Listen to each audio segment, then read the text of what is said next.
Swastiastu, Namo Buddhaya, Salam Kebajikan. Perkenalkan, saya Ria Anggraini, mahasiswi dari Horizon University Indonesia.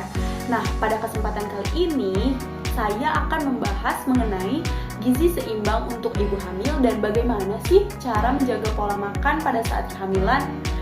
Nah, teman-teman udah pada tahu belum bagaimana cara menjaga pola makan untuk ibu hamil dan gizi seimbang untuk ibu hamil? Kalau udah pada tahu atau yang belum tahu, boleh isi pretest di bawah ini ya.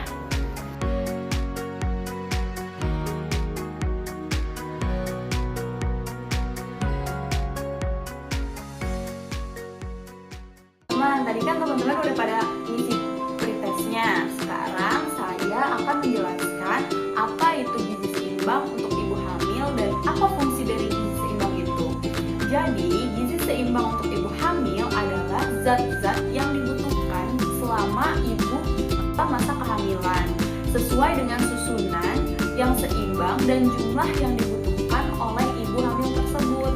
Lalu, fungsi dari gizi seimbang itu adalah untuk pertumbuhan dan perkembangan janin serta persiapan pembentukan air susu ibu atau ASI.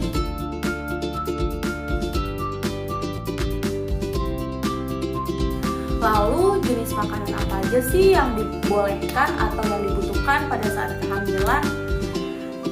Jenis makanannya itu ada 3. Yang pertama yaitu zat energi. Zat energi itu ada di karbohidrat, lemak, dan protein yang terkandung di dalam nasi, jagung, singkong, ubi-ubian, mie, dan lain sebagainya. Lalu yang kedua yaitu ada zat pembangun. Zat pembangun itu terdiri dari protein, air, dan mineral yang terkandung biasanya di dalam tahu, tempe, udang, daging-dagingan, telur, dan lain sebagainya. Lalu yang terakhir ada zat pengatur. Nah, zat pengatur itu terdiri dari protein, air, mineral, dan vitamin yang terkandung di dalam sayur-sayuran hijau. Biasanya ada di bayam, kangkung, sayur sawi, dan lain-lain sebagainya.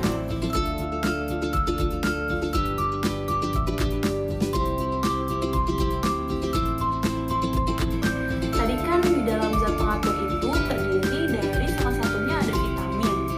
Nah, vitamin yang dibutuhkan oleh ibu hamil itu ada vitamin A, vitamin B, vitamin C, vitamin D, dan vitamin E.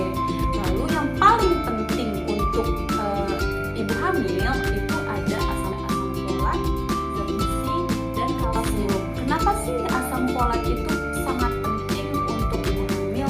Karena asam folat itu dibutuhkan untuk pertumbuhan dan perkembangan janin serta pertumbuhan dan perkembangan sel saraf yang ada di janin. Nah, kebutuhan asam folat hari itu kurang lebih 800 mg dan dibutuhkan itu dimulai dari minggu ke-12 pertama kehamilan. Nah, kalau misalnya ibu hamil kekurangan asam folat itu akan menyebabkan kecacatan pada janin. Asam folat itu bisa terkandung di dalam daging-dagingan, hati, bayam, dan lain-lain sebagainya. Selanjutnya, selain asam folat, itu ada juga zat besi. Nah, zat besi ini berfungsi untuk pembentukan sel darah untuk janin. Kalau misalnya ibu kekurangan zat besi, itu akan menimbulkan anemia pada ibu hamil yang akan berdampak ke bayinya. Nanti bayinya bisa lahirnya berat badannya rendah gitu. Terus bisa juga mengalami kecacatan. Terus kalau misalnya tadi di asam folat itu dibutuhkan pada 12 minggu pertama kehamilan, kalau di zat besi ini dibutuhkannya pada 20 kehamilan. Selain asam folat, zat besi, ada juga kalsium nih yang paling penting untuk ibu hamil. Kebutuhan kalsium untuk ibu hamil itu kurang lebih sekitar 1000 mg per hari. Nah, kalsium ini berfungsi untuk pertumbuhan tulang, gigi, otot, dan sel-sel saraf yang ada di janin. Nah, selain untuk pembentukan tulang, pembentukan gigi, otot, itu juga kalsium dapat berfungsi sebagai penekan atau penurun tekanan darah pada ibu hamil. Karena kan biasanya ibu hamil itu kan sering mengkonsumsi kayak misal ibu hamil tuh suka makan ngidam seblak, makan bakso, ya kan, yang asin-asin, yang memicu adanya hipertensi pada ibu hamil. Nah, konsumsi kalsium untuk ibu hamil itu sangat penting untuk menurunkan tekanan darah untuk mencegah hipertensi tersebut. Lalu, apa aja sih makanan yang mengandung kalsium? Nah, ibu-ibu ini bisa mengkonsumsi keju, susu, sayur-sayuran hijau yang mengandung kalsium. Lalu, jika ibu tidak menjaga gizi seimbang dan tidak menjaga pola makannya, apa yang akan terjadi?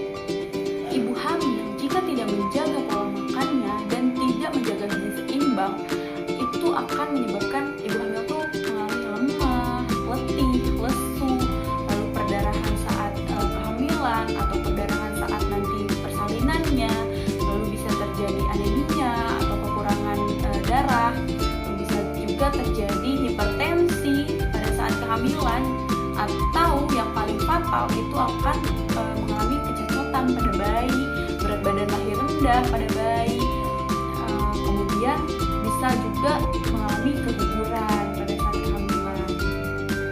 Teman-teman, itu tadi penjelasan saya mengenai gizi seimbang, bagaimana cara menjaga pola makan, dan apa saja gangguan-gangguan yang dapat terjadi bila ibu hamil tidak menjaga pola makannya dengan baik dan benar. Semoga penjelasan yang saya sampaikan dapat bermanfaat bagi teman-teman semua dan ibu-ibu hamil di luar sana. Mungkin segitu saja yang bisa dapat saya sampaikan. Kurang lebihnya mohon maaf. Wassalamualaikum warahmatullahi wabarakatuh.